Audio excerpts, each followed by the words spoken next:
So, as I said, we're going to talk about broadcast sowing or direct seed sowing from a broadcast side of things, and then we're going to go into container growing, how we prick out seedlings, then we're going to go how we go about direct sowing into open beds or raised beds.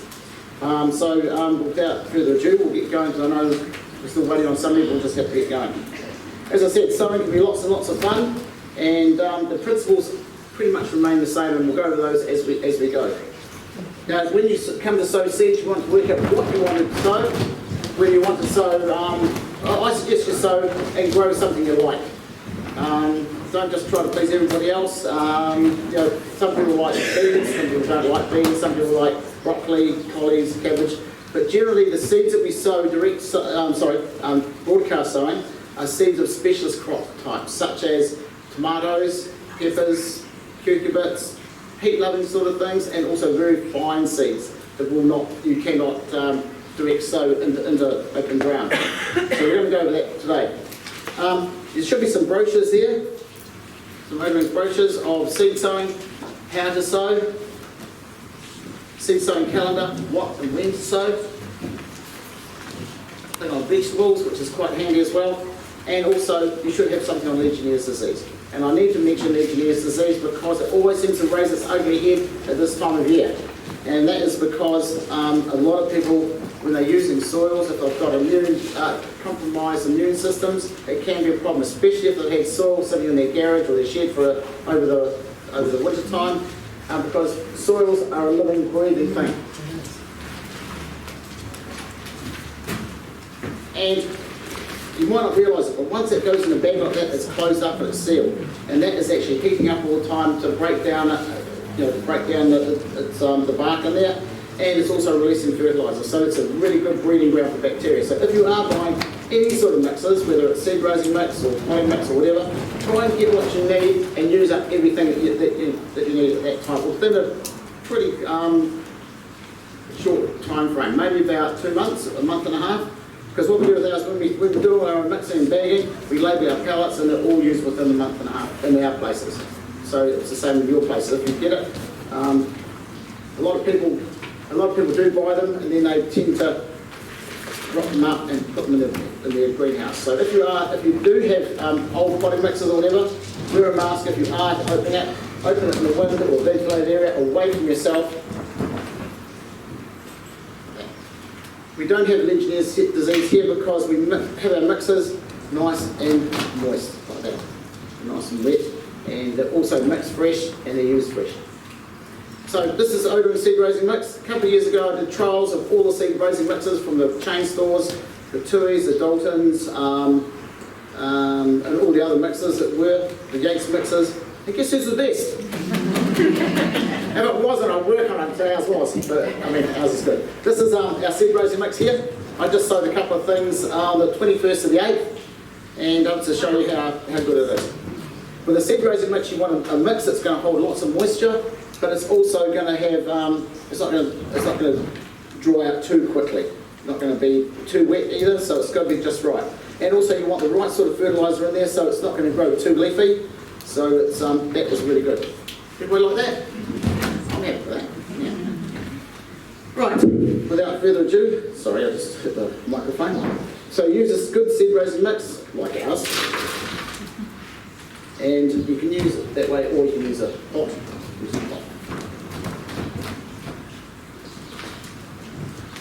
Do you see that okay, Dallas? Now when you start to use containers that you're going to be sowing into, you want a container which is clean, and it has to have good drainage in the bottom, and you pick what size you want. If you don't want to sow too many seeds, you could use that, which is quite great. Or also you could use a cell pack if you want to just keep them in there and sow them directly, or you can use a plug tray like this. But we have these little cloches here which are quite good if you're going to be serious about it, especially for heat-loving sort of plants coming in the spring, because these are really quite good. They're a bit more expensive, but one of these ones here will hold pretty much 3 of our packs across like that. Think of it, I haven't opened it, but it's close enough to 3 of those packs. And that way you can control your temperature Over here we've got a guide on what sort of conditions and what sort of temperatures certain seeds like. Cabbage, cauliflower, tomatoes are also very, very high, 22 degrees, eggplant, cucumbers, and down to your other ones which you can direct sow size of soils, temperatures over 10 degrees. Because, strange enough, these packs of seeds don't say what temperature to germinate at, which is really quite amazing. So we have to work on that. So I'm going to sow a fair bit here, so I'm just going to fill this up. Do it. So once you fill up your container, you spread that out a wee bit like so. Can everybody see this okay? I'll turn it around a wee bit. This is one of our box-top trays. Spread that out. Then you use a scalper like that, or a block of wood, and you spread it out nice and even, because you want to make that a nice, even, flat bit of ground to sow into. Then you just gently firm down the soil like so. Don't push it too hard, because the first thing that comes out of the seed is a radical, which is the root, and that needs to find its way into the soil. So you don't want that pushed down too hard. That's where our seed raiser mix is really good. Then you decide what you're going to sow. I use these little labels here because they're quite good. I don't think these seeds packets come with labels anymore, so you can get labels quite cheaply. And I'm going to sow a couple of varieties, so I'll just make a bit of a barrier there.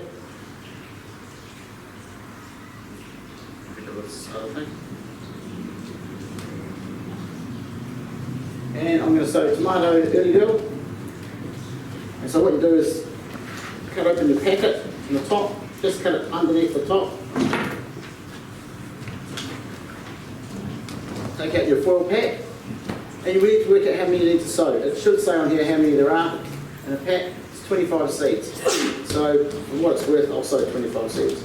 But if you don't sow them all, use a rubber band, and once you're finished with it, you pack it up nice and tight, and you put it away again, because the thing that kills seeds the most is humidity.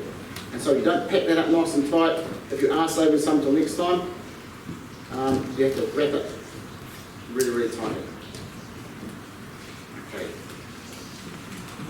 Can't even feel it, I do that. You've got to find out which whereabouts they are first before you open up the seed packet. It's really, really important. Otherwise you'll lose them all. And you just cut that across underneath where it's joined. Very, very fidgety. And there's two ways you can use for dispensing. There's these things here, which are really quite good. They're actually seed dispensers, and you just take that off, and you put your seeds in there.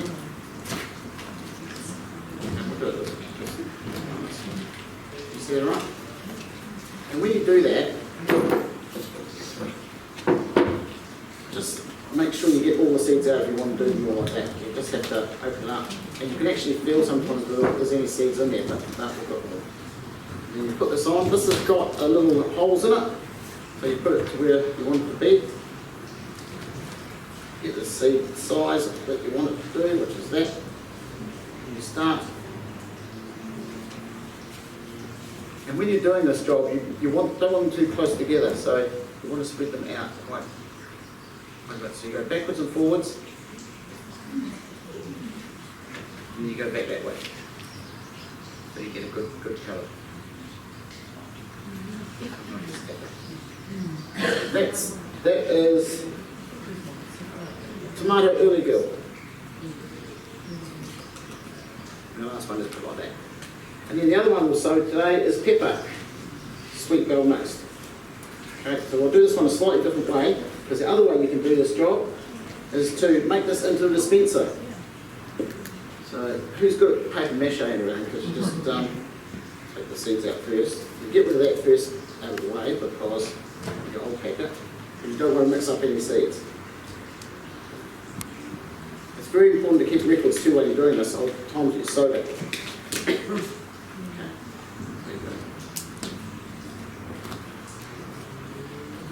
That's if you don't want the packet.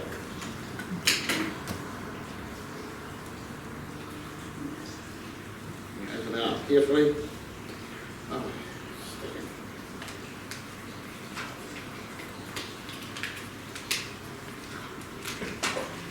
you put your seeds in there.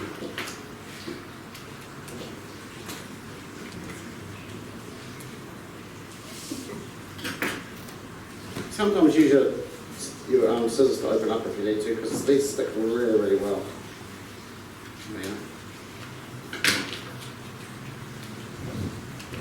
Now these are both heat-loving sort of plants, so if you are multi-sowing, try and keep your heat-loving stuff together and your cool-loving stuff together. Because these will be germinated at 22 degrees. We hope. You put it like that, and then you start like this. And just watch those seeds come to the top end of the packet. It's always best to have your tray nice and flat when you do this. Because otherwise they spin down the far end. So I think that's it. That was it. Now, what we do now, because as I said, the radical comes out first, so what we want to do is firm those seeds in. So we use our little block of wood again, and we firm those seeds in just gently like that. And any seeds above 1 mil in thickness should be done the same way. Once you do that, before you do your next one, just make sure there's no seeds on there. Otherwise it might contaminate. Okay? And just make sure they're all nicely separated like they are. You don't want a whole clump of them together. And when you're doing sowing, take your time and just have those seeds just coming off the tip of your dispenser so you can see what you're doing. Okay. Then we need to label it. This is tomato early girl. I've already written these so it saves a bit of time.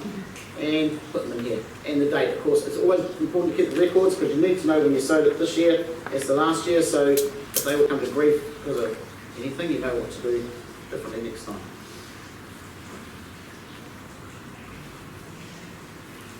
Otherwise, actually no, we'll label it last actually. I can remember that's pepper and I can remember that's tomato, so we'll label it last. Now what we do now is we need to cover those seeds, because when we cover them, it adds a bit of moisture for the seeds so they can germinate, and it also protects them from the heat of the sun, and otherwise they can dry out very quickly when they are germinating. So, I'll just show you. Watch out for my water.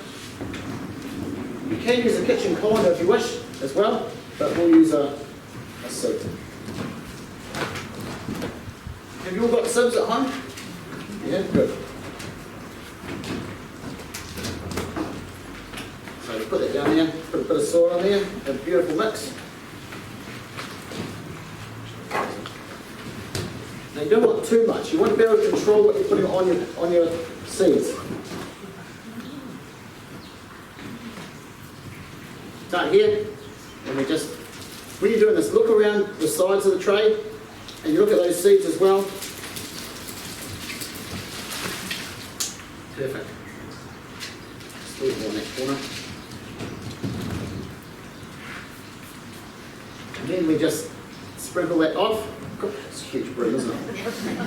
This is big trays, but then we just scoop that off like that. Don't push it this way because it could affect your soil level, so you always brush it off.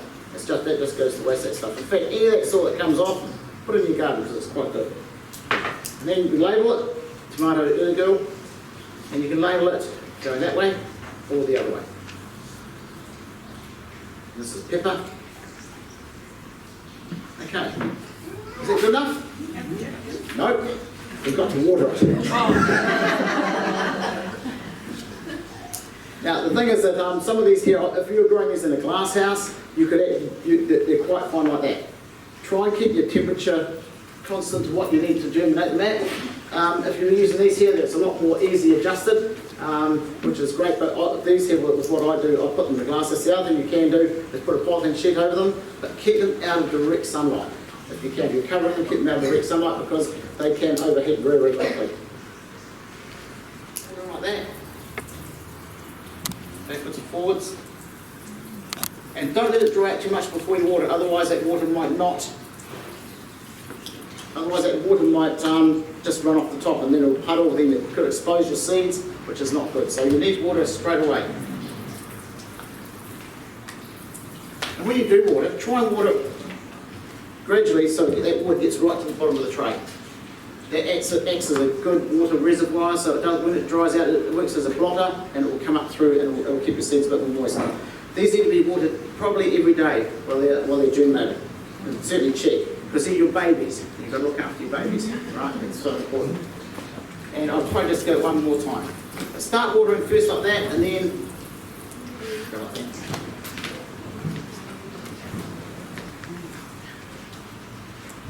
And it should feel reasonably heavy, and you should be able to see a bit of water come out through the drain bungs, the drain holes at the bottom. But you can use a kitchen colander as well if you haven't got a sieve, but we do sell those. I actually say to you that if you're sowing peppers, because Christchurch has got such a, this lady's saying should you wait for another month if the weather's not warm enough, you need to sow peppers now.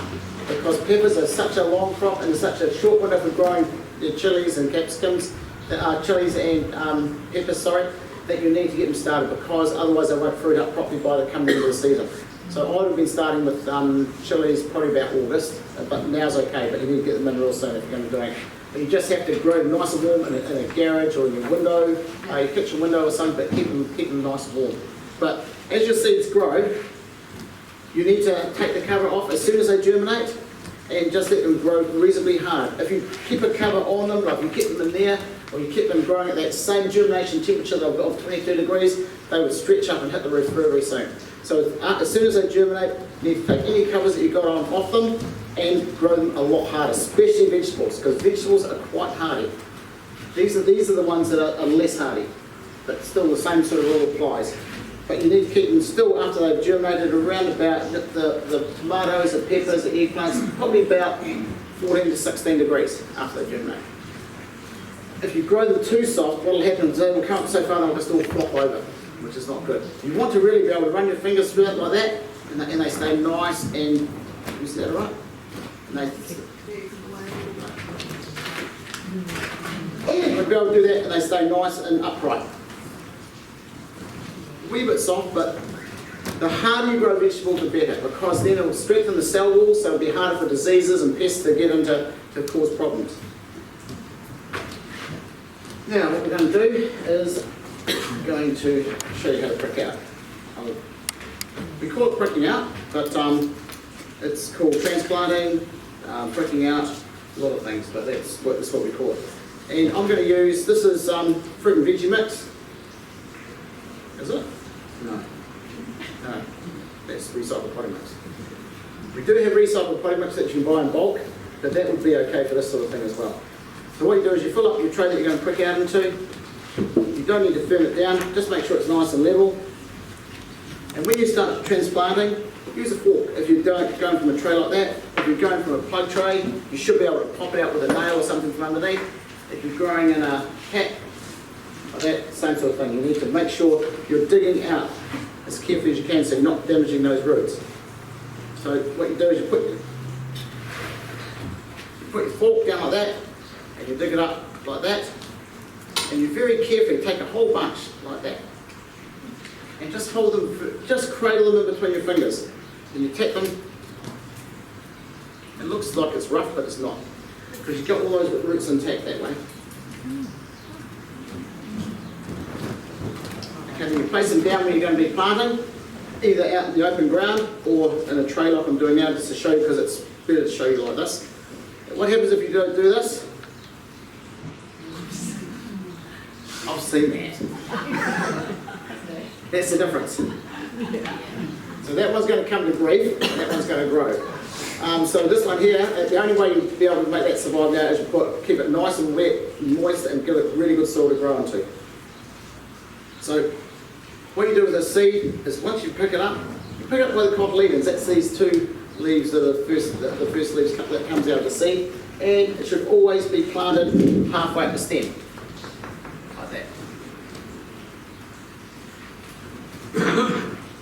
If you plant it, and once these are dug up too, just keep them not, if you're going away for lunch or whatever, cover your roots up, because they're drying out. It's like us having our arms ripped off, we need intensive care after that. So if this is a dibber, it's just a piece of wooden dowel, and it's been made into a point, which is really good. So we take our leaf by the cotyledon. Some people pick it up from the stem. You're more likely to damage the plant when you pick it up from the stem. So pick it up from the cotyledon.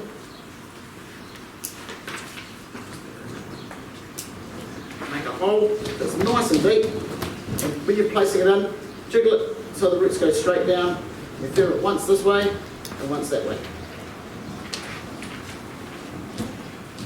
I learned to prick out when I was about 10 years old. My dad was real strict. So, make the next hole, jiggle it down till it's probably about a third of the way from the root, third of the way up from the roots, and you turn it this way, and that way that foot turns in around it. You have got a bit of leeway when you're planting.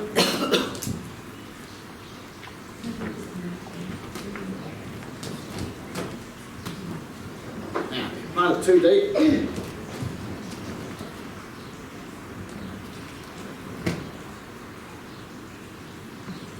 That growing tip is going to die. And if you do make a mistake, dig it up very, very carefully and make sure those roots are still intact. And if you plant it too shallow, the roots will die.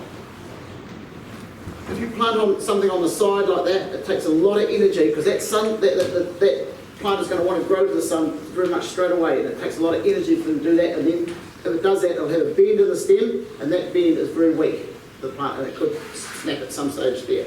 So make sure your plant is planted straight up in the air. It's very, very important. And it's really therapeutic doing this job. I could do this all day. Take a little time. Don't let your plants get too big. That is an optimum amount of size for them to plant them. If they do get too big, like the likes of these sweet peas, these are all sown on the same day. So the sweet peas, say if you went away and you couldn't get done in time, you can,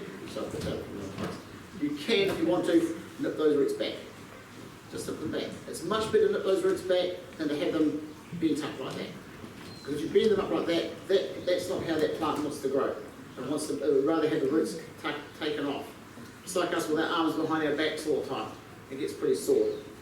And again, the same sort of thing is make a deep hole, jiggle it down, and here's your cotyledon here.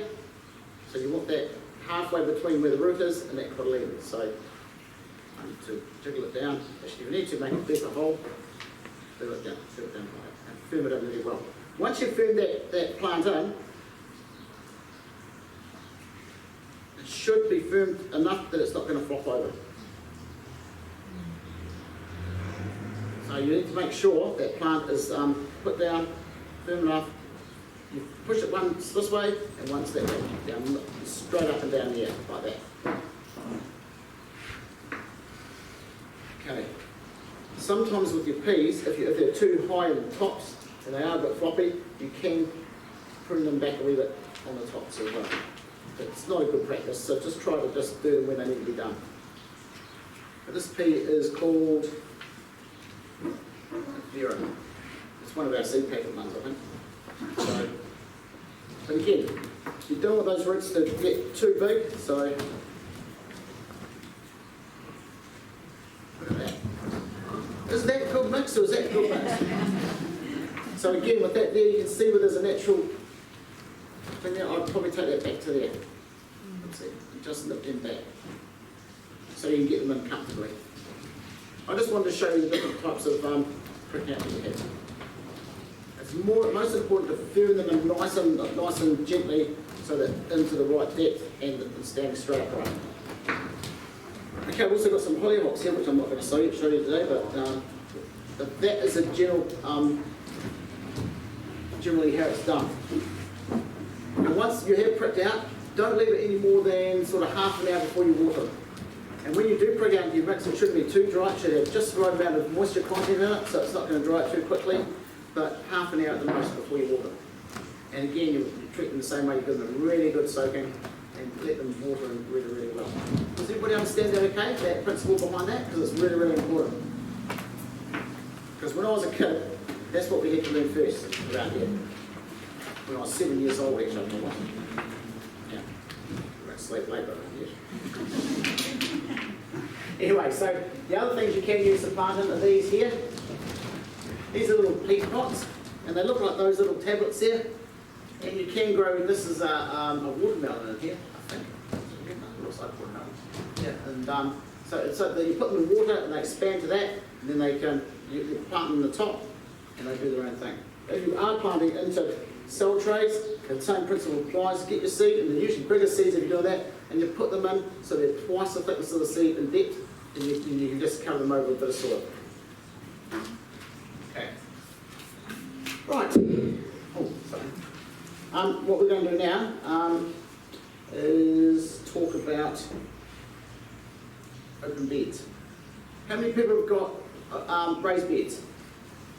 Oh, most of you have. That's good. How many people have just got a garden bed, a flat garden bed? A few of you have too. Okay, we'll talk about that as well, because not everybody's lucky enough to have raised beds. But raised beds are really, really good, especially for carrots, because not so bad this time of year, because the carrot fly is more prevalent when you plant your later crops. But the carrot fly can actually get up to about that height, but it can't get much higher than that. So if you have carrots on a bed that's about 900 high, or about that height, the carrot fly has all sorts of trouble getting up there. But this time of year, great time to put in carrots, and we're going to talk about what you can plant soon. Carrots, parsnip, just about everything you can put in now. It's an excellent time to sow everything. So we'll jump down, and before we finish, what we're going to do, we're going to cover the roots on these plants. Because if you don't cover those roots, they'll be dug up. And if you need to, just use a bit of extra soil to protect those. And ultimately, when you sow, you have a lot more seed than you need. So, remember what I said? That humidity is the biggest killer of seeds. So if you don't sow them all, get your seed packet and close them up and put a couple of rubber bands around it. So say that's the seed packet there. Get this here. On the foil packet, because there's no water can get in there, you start at the bottom and you hold it upright like that. You fold it this way and fold it from the bottom to the top. And then you put a rubber band around it. Now some seeds will last for a long, long time. Tomatoes are good to sow for about 3 or 4 years. So if you don't want them all now, you can sow them. You can put them away. Peppers are generally best to be sown all out. Cucurbits, such as your cucumbers, marrows, blackjack, all that sort of thing, last for about 5 years as well. So they are easily saved. You can actually save those as well. But some seeds, seed physiology is really important, because some things like lettuces like cool and dark to germinate. Your cauliflower is happy full sun. Celery is happy full sun. Beans you can actually put directly in the ground if you wish, or you can sow them into these sort of trays here, which are easy to transplant later on. Just remember, the beans you plant, like your scarlet runners and so on, they are frost tender when they're young. So your soil temperature needs to be above 10 degrees for a lot of beans, and you're coming right about now. So we're starting to sow our beans about now. Okay, right, what we'll do now is we'll get down there, and I'll show you how we do planting in the gardens. So if you're going to be planting, it's really important to use lime. So, and when you put it on very generously. You see, right? And lime is it is calcium carbonate, which is seashells, so it's not going to hurt you. And especially for brassicas, what lime does, it prevents a disease called clubroot that they can get if you put them in so many times, so many years in a row in the same place. And then the other thing we use, well I use this in my garden, this is Total Replenish, but you can use other things like if you want to be organic, you could use sheep pellets, you could use ocean fertiliser there, which is really good. But I use Total Replenish. Because this has got a controlled release fertiliser and a quick release fertiliser. Should I do the whole thing? I should do that. And you just put it on about like that. I'll do half this bed, and that would be enough to last it for the whole growing season.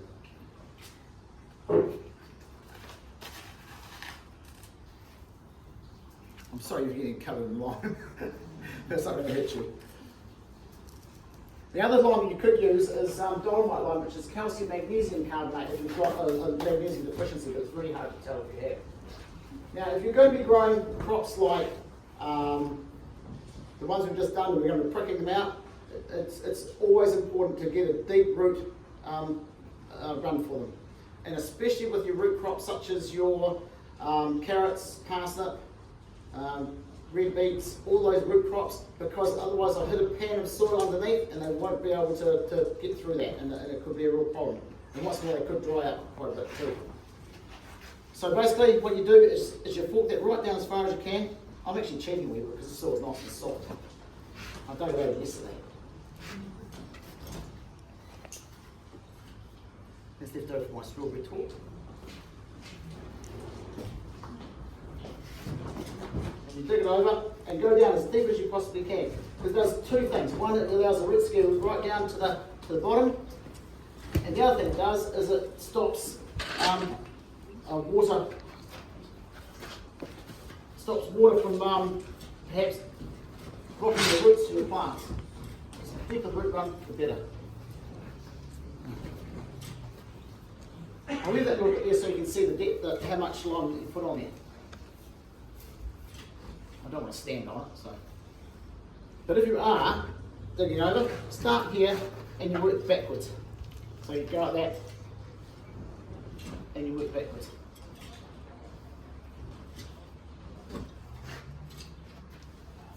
Okay?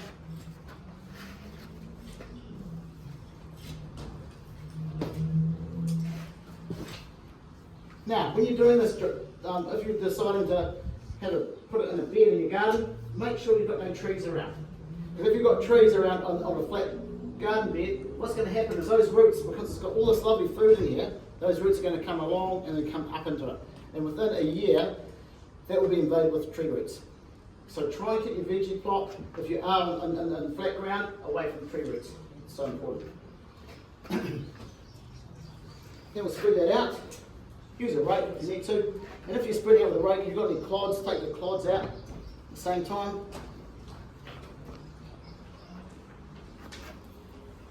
And if you're going to be using tapes or seeds, it's a good idea to mound your rows. And the reason for that is it gives the plants a good start and also makes it easier for cultivation in between the rows later on. I've got too much soil here.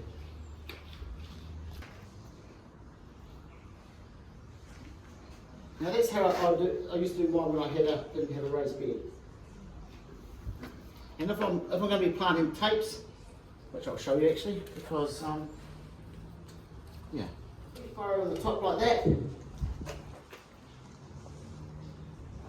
just with my finger. If you're planting seeds in there, you very gently just sprinkle the seeds in there, like carrots or whatever. Or if you use the tapes, you just put your tapes down like so.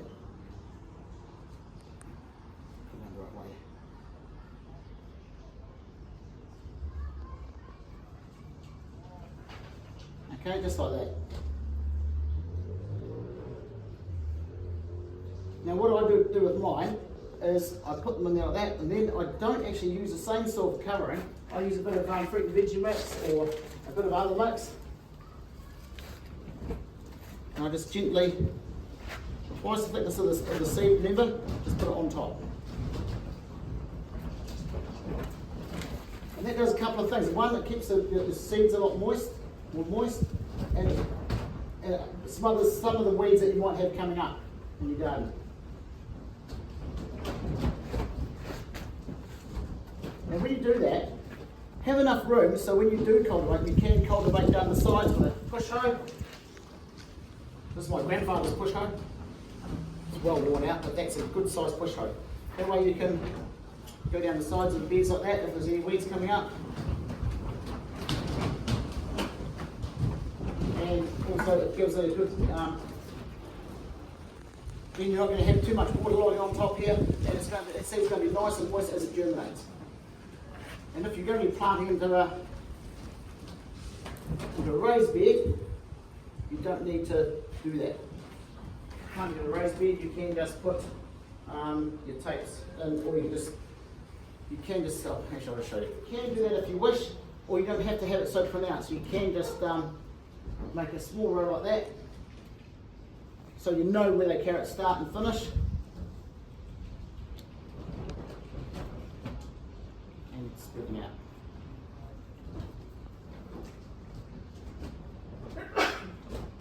What we should do, Josie, is put this on the internet, see how they go. Do you think? Yep. Are you in charge of watering them and looking after them? Maybe. And then again, use a very fine cover on top, and make sure you label these rows, because you need to know what they are as they're germinating.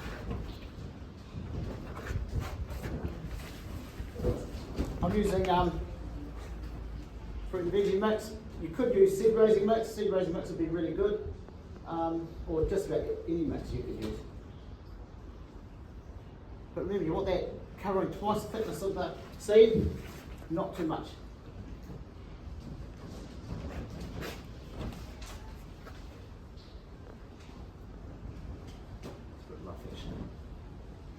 And then you put a label at the end of the row saying this is carrot, Manchester, this is and of course once that's done, of course you do have to water it. So make sure you keep it away from tree roots. Once you've done this, if you're on a flat garden bed, you have to watch out for slugs, snails, especially coming out of winter. They decimate a lot of these sort of things as they're germinating because they're nice and tender and young. So watch out for slugs and snails. If you've got a problem with birds, you might have to put bird netting down because the birds are very hungry this time of year. So you have to watch out for those sorts of things as well. All your veggies should be planted full sun. I went to somebody's place one time and said, your vegetable plants are horrible, Mr. Odering, they don't grow. I said, really? Okay, so I went to see them, they were growing in a garage. A garage. So, you're not going to have any luck if you put veggies in the garage, I can tell you that. So they need full sun, keep away from tree roots. If you're planting raised beds, it's always better if you can because it's a good height to plant. Veggie beds, what are they called? Veggie pods are very, very good. My daughter's got one and she gets all her stuff out of that, especially the crops that grow nice and small. Not so good for your brassicas and your big, tall crops, but very, very good for your small crops such as your spinach, your carrots, those sorts of things. I've got a product now which we can actually sell. It's called Tribal. Did anybody hear me talk about that last time? You did. It's very, very good. Here's a picture of me when I was 26. Much younger, a lot more hair, you know, less wrinkles and everything else. But the thing is that it was called Compo in those days, and you've still got the Compo sign on it. There it is there. It's called Compo Expert now. But we've used that in our soil mixes for the last 30 years. It's a very, very good product. You can use it as a top dress on anything, on your house plants, on veggie gardens. So if your veggie garden starts to run out, you get a sprinkle of that and just sprinkle it around and water them, and it will feed your plants for up to 4 months. It's exceptionally good. And the good thing about it is the NPK, nitrogen with most other feeds, nitrogen tends to leach into the air because when we breathe in our air, it's 70% nitrogen and what's getting into the air. But this stuff stays in the soil, and it's very, very good. So try one, excellent for everything except Australian natives and leucodendrons and so on. I use it on everything in my garden. Oh, right, where we're up to now. So of course, once you've done that, water it well in and watch out for pests and diseases. The other thing, Tribon is really, really good. I'd use a good NPK fertiliser if you've got no soil goodness in there, such as Total Replenish, or you can use Nitrofosca. There's a lot of things you can use, but as a top dress, this is the best. We use it on our trees and shrubs and our retailers as well. Okay, now what we're going to do, we're going to go what you can plant now, which is just about everything.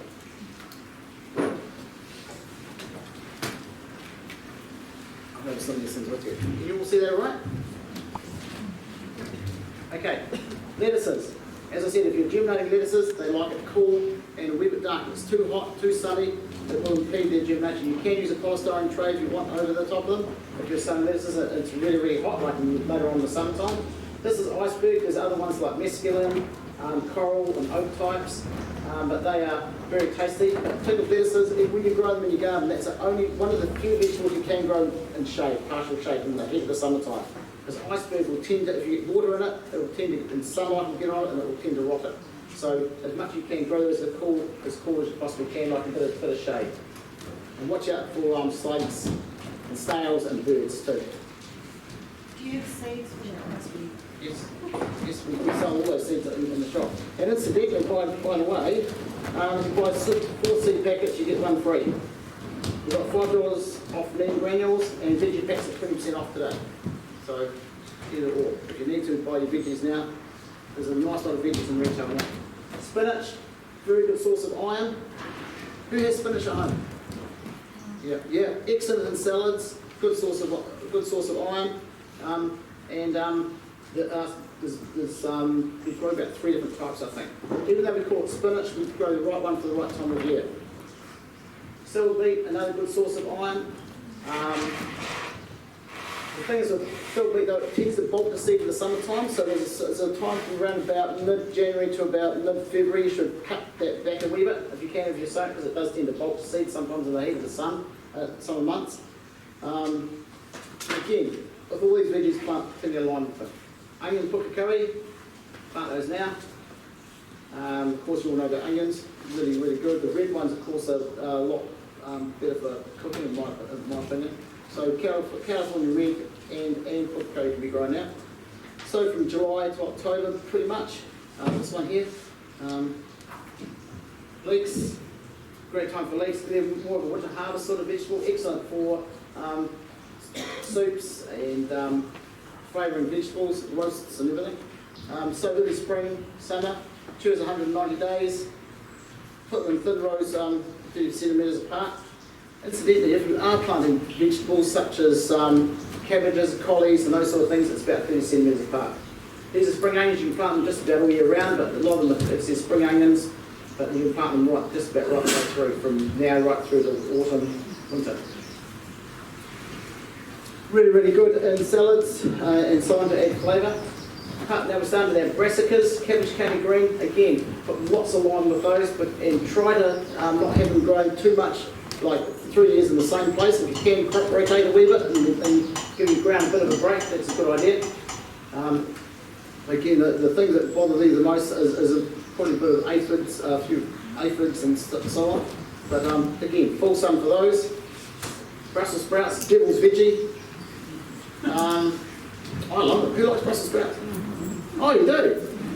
The problem is you can plant it from August, and the sooner you plant them, the more height they get, but they get decimated with the white moth butterfly. It's a real problem.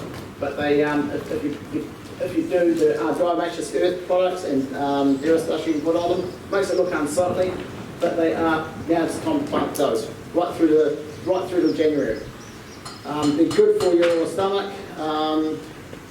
But my kids will hate them, but I'm the only one who can see them. Cauliflower, it's actually called white sprouting broccoli, and the best thing to do with cauliflowers as they come up, it looks like a caterpillar. As they come up, you actually cover the curds with a leaf.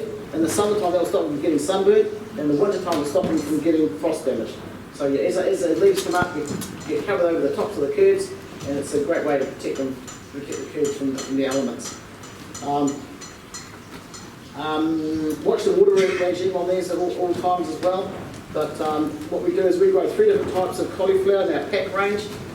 For certain times of year, we just call it cauliflower all year round, but we change them to the season, so you make sure you get the right ones. Cauliflower takes a lot longer to come ready than broccoli, which we're going to talk about next. Broccoli is quite fast. It's also, you can live just on that alone. Who's happy about that? Yeah. Too much for me, I think. But I do like broccoli. It's a really good vegetable because it grows so fast, it harvests really well. And there is one called broccolini as well, which is really good, but it's got more spikes that come off it, but we do have that for sale. That is, broccoli is one of our most popular veggies. Again, full sun lime, peas, sugar, snow pea, great to be sown now. These ones here, you pick the whole pod and put it in salads or whatever, and they're available, or you can sow them from seed. Pea, easy peasy, these are the ones you shell from the pods. And again, this one here, I think you have to grow up a trellis out of support, but it's quite tall. But make sure you de-shell that one. Pea sugar snap, that's one you cut the whole thing up and use as well. It's really, really quite tasty. Eat the whole pod. Celery, you're best to sow celery instead of put it directly in the ground, because it does have a deep root run, and it can get rust, so you have to watch out for rust on that bit later on. But if you keep it well watered, it should keep out of the rust pretty well. And you can celery is good. All these are good to sow now. Parsnip. One thing about parsnip, If you sow parsnip, you always direct sow it, and we've got tapes or we've got raw seed. And as the parsnip and the carrots germinate, before they get too big, you get a lot of weeds come out with them at the same time. You can spray them with kerosene, it'll kill the weeds, but it won't kill your parsnip or your carrots. Because it's a good little thing to have, because weeds always tend to take over. But don't let your weeds get too big and smother your parsnip or your carrots. Just do it with kerosene when they're about sort of that size, about 30 millimetres. Here we're talking about carrots. Best time to plant carrots is now, early season. In your later season, you're much better off to plant them in a raised bed or up high out of the reach of the carrot fly. Really nice crop to grow, very fast. How much can I say here? Nothing much more to say about that. Red beet. There is a recipe for red beet. I've got, if somebody wants it, we could put it on the internet if you wish. But red beet, I've started growing this year. It's the first time I've grown it. But you're right, as they become ready for ripening, you'll see the bulbs coming, or the globes coming up out of the ground a wee bit. That's the time to harvest them. Red beet does not like root disturbance too much, so if you can, direct sow.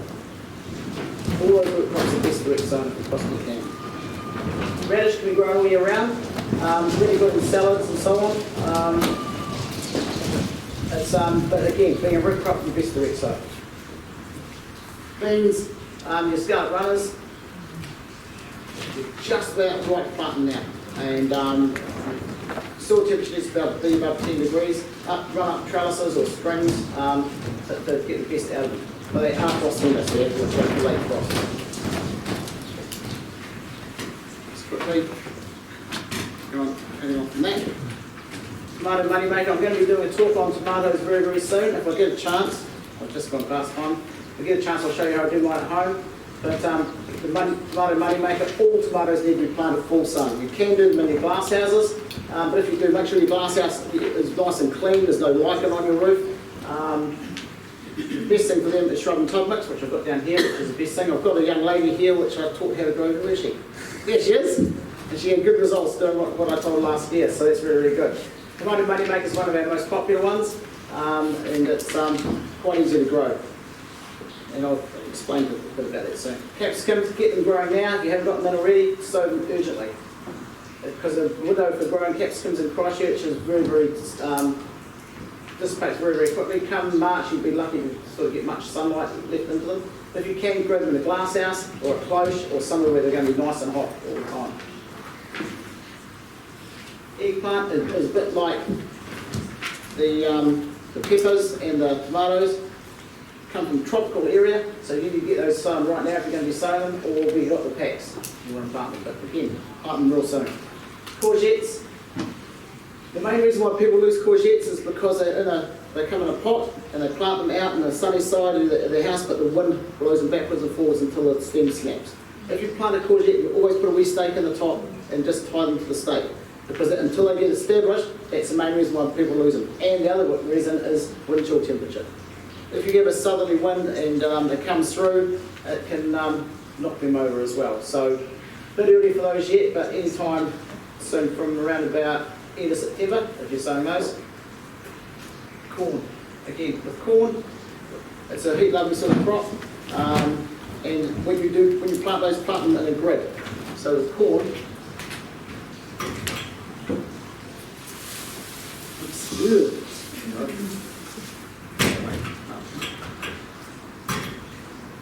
Just going to find it works. Anyway, so if you're planting corn, plant it like this. Because it works on pollination, and when the wind blows through, the more closely, the more you have them not in rows, but just in a block, the more it pollinates the whole lot, and it works out a lot better. But corn is always planted in blocks. And the corn that we have in packs and later on is really good for freezing as well, and so it's a good one to grow. I'll just quickly show you. I know we're just about out of time. I'll show you how I do my tomatoes at home. I live in a very small place now. I've got a very sunny spot, and it's facing northwest. And I can only grow a few tomatoes at a time. This is how I do mine at home. I use shrub and tub. If you're growing tomatoes, you've got to use shrub and tub mix. It's very You know, don't you? Yes. Shrub and tub is packed with fertiliser. Absolutely packed. And it's also very, very good for trees and shrubs, but because tomatoes are so vigorous growing, they need to have a good mix like this. So what I do with mine, shrub and tub bag, and it's not been sitting out in the sun for 100 years, it's just been mixed. You take the top off like so, and you want to create a reservoir. Because they're such big water users, they need lots and lots of water. So we make a reservoir like this. Up and down a few times, so nice square. If you can, put a brick or something against it, if it's against the side of the house like mine is. That stops it when it gets really tall from falling over. And you put holes in, about 50 mils up.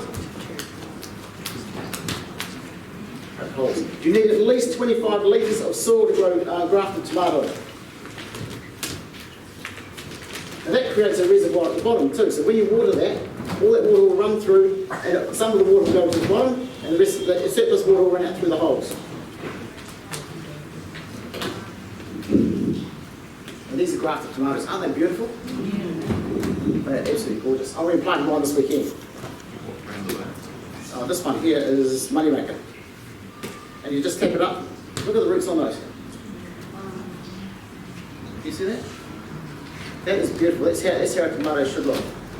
And when you plant it, if you see that there's a graft right there, you need to make sure that graft is not under the soil. Otherwise, the roots will come out from there and get into it, and it won't be good. So when you plant it, make sure you plant it so that graft is just above the soil. You make a hole, and you fill it in like that. Like I said, tuck it in the bed, and that's how it will grow. So when you come to water it, you fill it right to the top. Pull down a bit more. Right at the top with water. And this will probably be watering later on, probably about every second day. And that will go right through there. And then the extra water, the surplus water will come through the top, a little bit of water at the bottom will just act as a blocker, and the roots will take it up. By December, those roots will be right down to the bottom of that bag. And then at that time, you use all this secret tomato food, and you just top dress it with that. And that will keep all your aphids, your psyllids, your thrips, all those sort of things off it. It won't stop your caterpillars though. We use for caterpillars, that's when you get organic and you go and squish them with your fingers. Because it's an edible crop. But we're going to talk about tomatoes in one of our other talks, but that's how I did one at home. But you need at least 25 litres, and shrub and tub by December, as I said, the roots will be down the bottom. Even though that soil is still releasing, the roots are taking that food faster than it can release. So that's why you have to supplementary feed it. And you'll be able to tell I need supplementary feeding because these bottom leaves will start going yellow. Because the bottom leaves, the top leaves will rob the nutrients from the bottom leaves to keep it growing. Any questions? Just quick questions. Yes. Oh, you were first, so she was fast. Yeah. With the raised garden beds and trees, what distance would you have between them? Somebody was asking, how do you keep the tree roots from going up into a raised bed? You need to have an air gap between your raised bed and the ground. If your raised bed, you've got soil right to the bottom and it's close to a tree, those tree roots will find it eventually and they'll start coming up. So if you can, put like a false bottom, maybe use some polystyrene trays or something like that, and then so the roots of the tree can't come up because they'll sense that food and water coming out of it. Yes, ma'am. Just thinking about peppers, saying to plant them now, I'm more of a... To sow them now, if you haven't got sow them now, to sow not them. plant them out now. No, but no, I wouldn't be planting out a pepper, not just yet, unless you can get a really, really good shelter spot in your garden or in a glass house. That's fine. Yeah. So are you sort of like Labour Day or show weekend for actually getting all those warmer plants out? A good point. Labour Day has always been the traditional time to plant because as long as I can remember, and I've been doing this for over 40 odd years, that is always a cold change just before Labour Day. And if you don't have your plants like your peppers and your tomatoes well protected, it could kill them. All right in a glass house, all right in a very sheltered position. I'll let you know how I go on my tomato talk whether mine can survive, but I'll give them the best chance of survival. But your window is so short to grow both. You need to have those in really early. And in the nursery, I tell my son to sow them early, and that way they're all gone by show weekend anyway in the nursery. Yes, ma'am. Just with the prick out plants there, would you plant them directly into like a raised garden bed at that size, or are Good you question, putting yes, them in? yes. This lady's saying, would you plant those beds directly into a garden bed? Yes, you could. Yeah. Okay, You could, and wouldn't you would. cover them, you'd just let them get hard in the temperatures that we've got now and Yes. they'd be fine. You could do, but you'd have to watch out for water, because that is going to be a much safer environment for young seedlings than it is going to be putting them in an open garden where you might have birds or you might have slugs and other things getting to them. In a tray like this and it's in a sheltered area, it's going to be much And then easier how to long would use. you leave them in that tray before you move them out into a bigger bed then, if I you were would- doing them that way? Once you do put them, if you do put them in that tray as an interim measure, Yeah. you'd probably let them get to about sort of 2 inches, 50 mils high, I suppose. Okay. Then you So they- transform. They do cope with being kind of like replanted twice essentially? Yes, they Okay, do. cool. They do. Yep. Veggies are really quite tough. Actually, they're extremely tough, and I would almost certainly, at certain times of the year, I'd get away with planting those straight out into my garden. But at this time of year, you could have snow or hail or whatever. You just got to watch out for that sort of thing. It's all about risk. But these here all want to survive. Yeah. Like us, we want to survive. They're the same. Would capsicums be good in the shrub and tub mix too, like the tomato? Would capsicums be good in shrub and tub mix? Absolutely. You need a really good mix for capsicums and tomatoes. And the biggest complaint that I have is people come and say, well, my tomatoes done very well. And the reason for that is they've planted them in compost. And compost, it's got a good pH, a very high pH, it's great for that, and so the plants could take the nutrients up. But because compost is only a soil conditioner, it hasn't got a lot of food in it. Whereas this stuff here has got food to last for 8 to 10 to 12 months. Yeah. Yeah. Yeah, we use. I'm just concerned it's very hot. Oh, is everybody about to flake out?